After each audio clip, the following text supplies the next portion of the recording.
自英国人发明出第一台电视到今已经过100年啊！咱来看这段历史是安怎来改变咱的生活。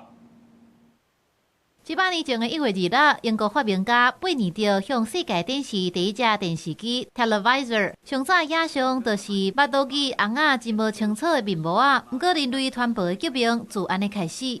It was very technical, very complicated, and because Baird was such a pioneer in what he was doing, he had to be essentially making a lot of his equipment from scratch or using whatever he might have had around the lab. So the apparatus we have on display at the museum has parts of an old hat box and a bicycle lamp, and it was very DIY because he couldn't just go to a shop and buy the pieces he needed because television didn't exist.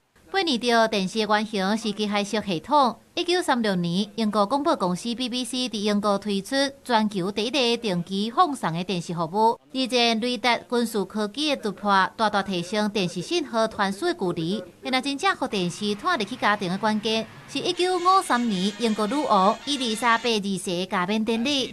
Any TV camera in the UK that could be mobilised was mobilised for use during the coronation. It was such a large media. 不过，苏当时的电视真细台，加计就是现代电视的一半遐大。Televisions in the 1950s were larger than Baird's televisors, but still very small. And the records say it's something like 17 people watching each television set. It went from this novelty that some people might have to, oh, I should have this in my home as well. 实际上，早在1938年，贝尼迪就已经暗算到电视的未来。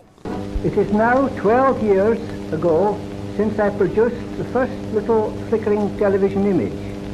Today we have in London a regular television service twice daily with thousands of lookers in.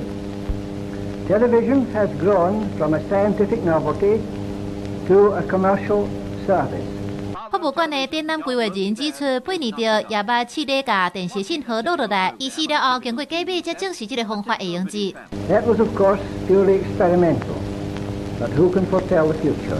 100年前，微弱闪烁的影像，让大家看到传播媒体的新时代。100年了后，串流、数位影音同时行，成做娱乐产业的核心。原来电视的影响，早就已经超过当年的料想。国视新闻林义竹编译。